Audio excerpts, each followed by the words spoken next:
Welcome aboard. I know some of you are in the second year computer-aided analysis course with Dr. Roberto Muschedere. I know it feels like a lot of theory just shoved down your throat, and you've been going to labs not knowing where to start, and you've already gone from the intro to the beginning of C++ from C, an infinite series. If it feels like you still don't know where to start, don't worry. We have for you today a computer science student who will take you straight to implementation and massage you through the topic so that you'll be ready for the midterm. Remember, this is a 3-day event. If you feel like you still don't understand after the first day, you have 2 more days. Don't worry, he will be here for you. Please welcome aboard Dilpreet, Chana. Alright, so I am told that a lot of you are beginners, so we're going to start right from the beginning, starting with installing some sort of compiler, because some of you don't have that. So bear with me for a bit, it might be a bit slow at first. So the IDE and compiler I would suggest you all use is CodeBlocks. It has the least amount of interference. So if you go to codeblocks.org,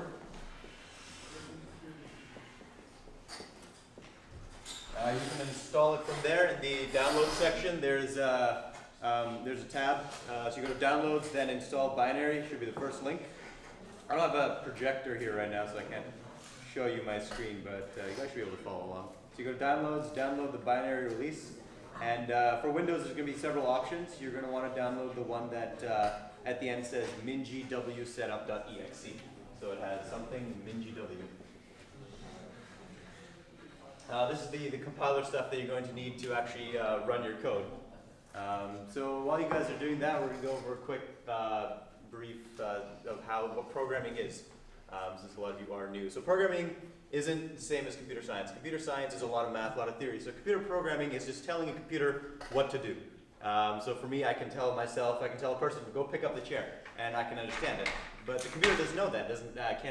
Your computers can't process natural language as well as humans can. So what you have to tell them is very, very specific steps by telling them where to move the arm, how far to lower, and everything. A computer is just a series of operations that takes instructions and can either do addition or check a condition. That is all a computer can do, nothing more. So if you want to tell it to pick up a chair, you can tell it to move the arm position forward until it is above the chair. So that is moving it forward, which is increasing something by 1, and checking condition. So is anybody still actually installing the compiler or anything? Or can I just move on? Okay, I'll wait. Huh? The second thing is the one you want to install. It's for the Windows, it's the one that says mingw-setup.exe, because that one gives you all the stuff you actually need to compile. Alright, so how many of you guys have no experience with programming? Oh, okay, that's a lot of you. Alright, so we'll start with a brief history while everybody else is setting up. So C++ was founded created in 1983 by a fella named Bjarne Startstrup. It is basically C with classes. C is like the main programming language that a lot of most computers run off of. So we're just going to wait while people are installing.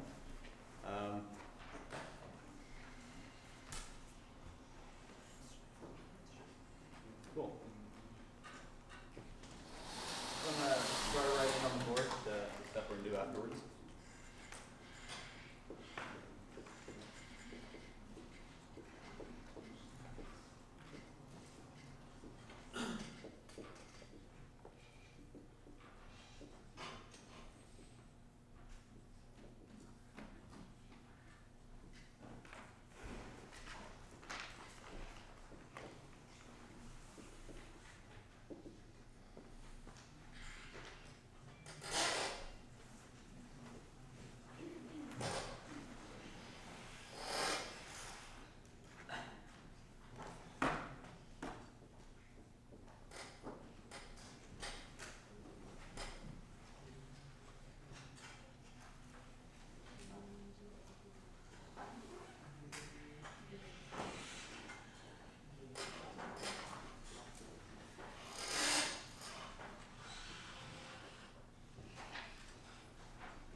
installing. So we're good to go? Ready to use code? So we're going to jump into a basic Hello World program. So this is just, I guess, to test it, but yeah, it's the very basic thing, kind of sets up how every C program is initially set up. So you have your include statements here. So what include is external libraries, because C++ on its own is just very basic, like I said, arithmetic, so addition, and condition checking.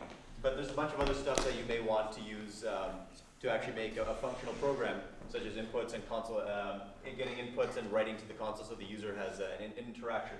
So you can include different libraries. There's many libraries for C++. They go through the main one that is for input-output is the C standard IO. That's all one word, C std IO. This allows the program to have access to the command prompt or terminal, so it can output text and take input from the user.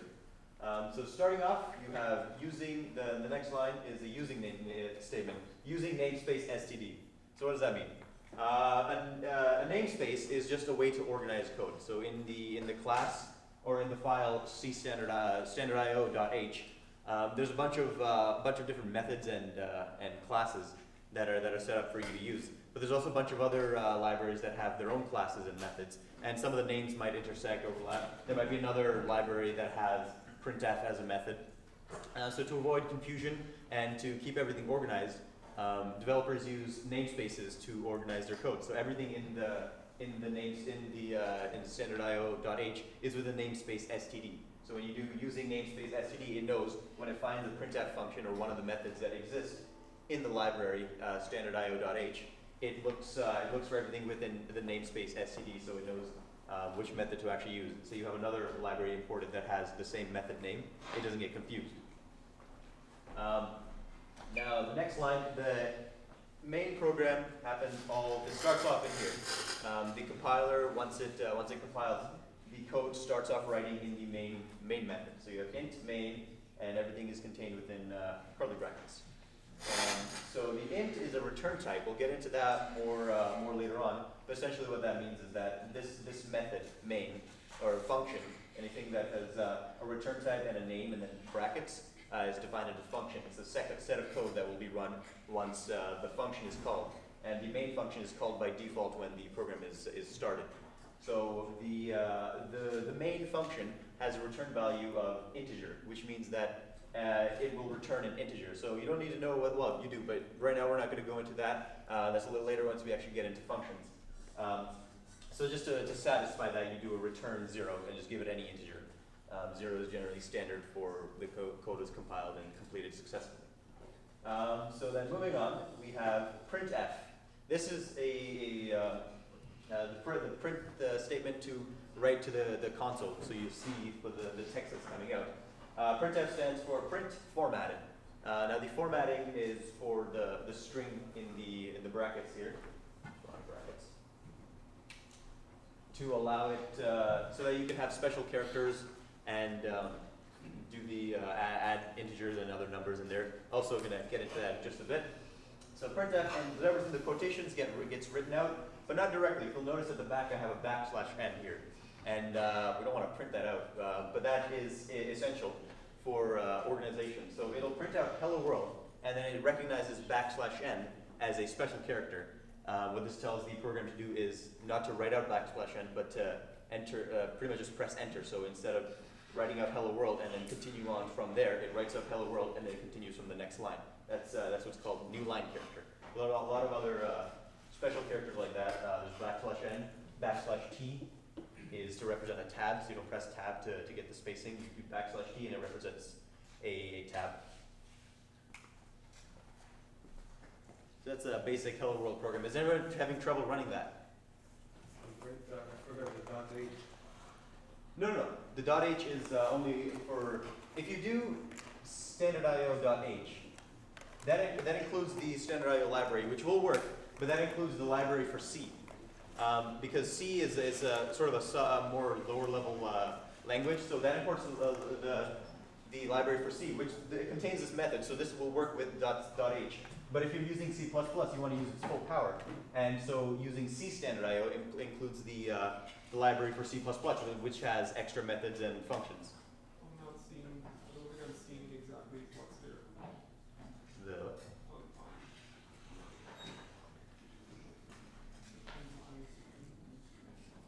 Oh, right. Create a new project. Hey, just create a new project and run it. Yeah, empty project. Name it whatever.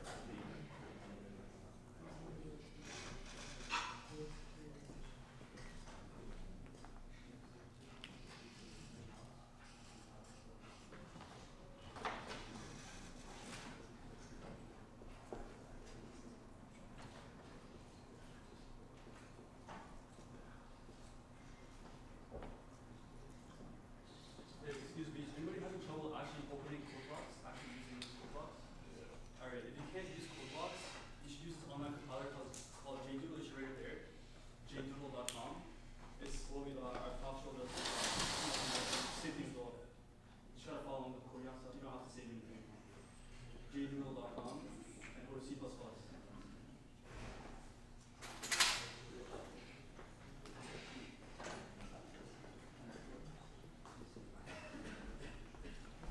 If anyone still can't open JDoodle, just ask me, and I'll help you.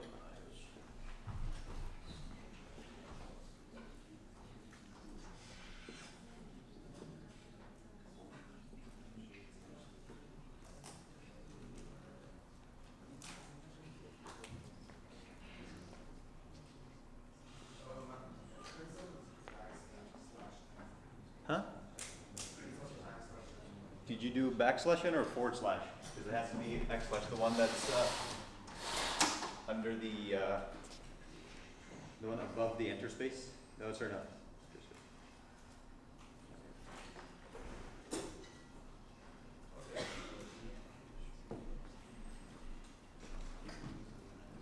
Other way. That was /, \.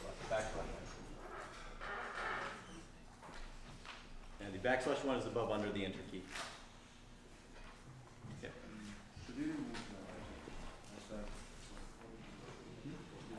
No, you can include it just includes the library, it doesn't actually affect it.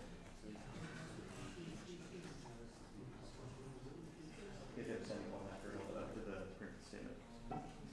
Yeah, every line ends with a semicolon in C++. That's gonna get you like the master of hide and seek. For a large program that doesn't work, probably missing semicolon somewhere.